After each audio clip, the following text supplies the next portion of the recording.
Ladies and gentlemen, this is your three judges scoring this bout in ringside. Sus tres jueces, Roberto Rodríguez, Juan Carlos Pulido y Diego Alejo.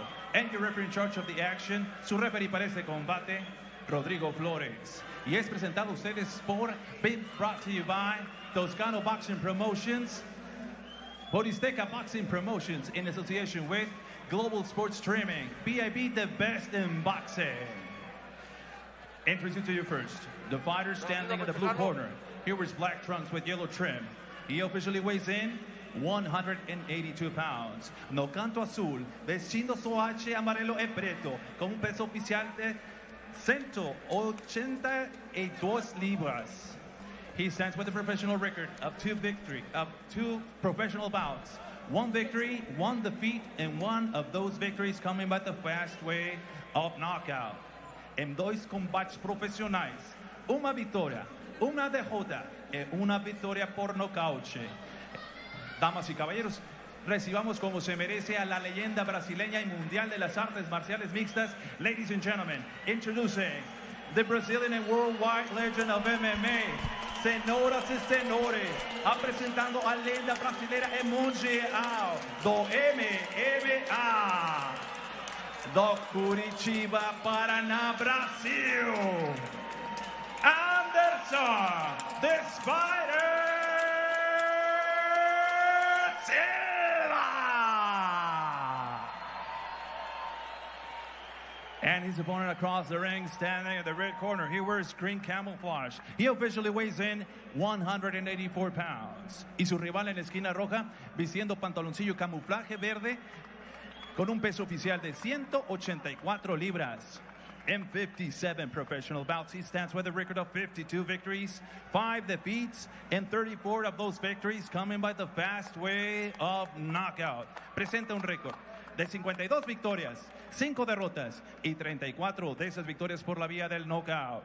Ladies and gentlemen, introducing the former WBC middleweight champion of the world. Damas y caballeros, con ustedes, el ex campeón mundial peso medio del CMB, puro Culiacán, Sinaloa, México, Julio Cesar Chavez Jr. You hear almost equal applause for both fighters. And now here. giving out the final instructions. Interesting. Your referee in charge, Rodrigo Flores. 8 rounds. Ocho Santos. Chris, let's talk about the keys to victory. What do these guys need to do, speaking Chavez first, to win this fight? All right, we only have 8 rounds. Chavez is used to fighting 10 or 12 round distances. He needs to start fast. He doesn't want Anderson Silva to get comfortable. 2, he has to be a bully. We get a small ring. He can be physical, fight on the inside, get to that body, which is number 3. Body, body, body. Hit that body every chance you get. Silva has a very long torso.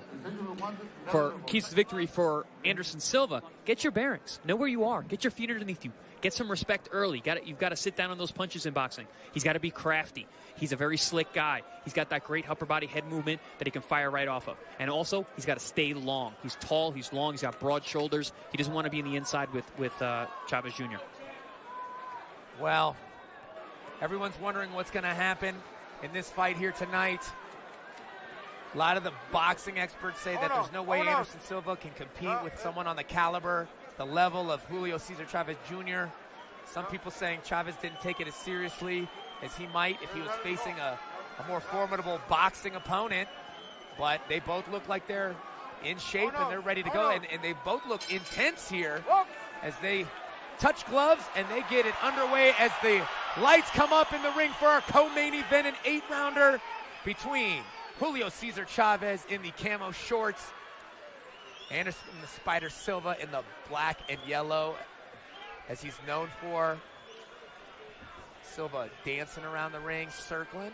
Silva southpaw always can be tricky. It's all about that front foot when you're fighting a southpaw, right, Chris? Yeah, you're going to see that battle of that front foot. You want to keep your lead foot on the outside, whether you're a southpaw or an orthodox fighter. Keep them within your striking position, which is between your legs. You see the size difference. Silva is a big man. Again, fought in the UFC often against full-size 205ers and was able to handle them and handle the power in 4-ounce gloves quite well. So we'll see if a natural 168er And Julio Cesar Chavez, even fighting down at 160, can hurt him with the bigger gloves. Nice 2-3, kind of feeling out with the punches. Big body shot, as you mentioned, needs to be done by Chavez. Anderson's moving very well right now. I'm impressed with his ability to maintain a boxing stance, move laterally, and his hands are in great position. I don't know if it's just because they're bigger guys, but man, do these gloves look small on these guys. They really do. Right? The ring looks really small, too. Yeah, there's not a lot of room to move here, which could be a disadvantage for Silva, who likes to use footwork and range here. You can see that reach advantage from Silva. He's got 4-inch reach advantage over Junior. You can see he's got very long arms, wide shoulders. Silva jumping in. A little uppercut action. Chavez moving his head pretty well, not being a stationary target. Hands in good position. Overhand left. Partially blocked there by Silva. Now you see the body posture. You see Chavez. He wants it. Ooh, good left hook from Chavez. Good land there. And Chavez wants to be in close. He's coming forward. And Silva's moving laterally. Wants to stay outside, stay long. Silva bouncing, dancing, moving, hands down.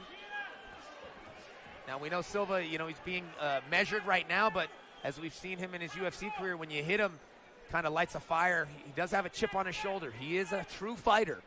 And when he does get hit, he wants to get it back. But he has to be careful against the experience, boxing skills of Julio Cesar Chavez Jr. Silva at his best is a phenomenal counterpuncher. Ability to pull the trigger and land hard, sharp punches. One of the best in UFC history. Yeah, and he does like to lull his opponents in. Almost seems to be inactive at times, and the next thing you know, like you said, bang, that one big shot comes, hurts his opponent, and then he swarms. Good opening round. Yeah, I thought it was good to see both fighters. They both look in shape, sharp.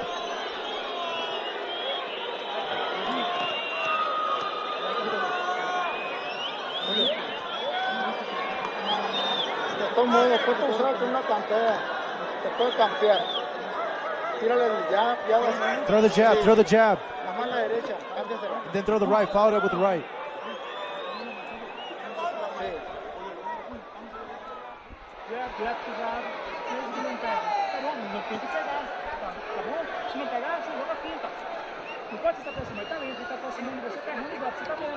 We got Silva's corner, imploring him.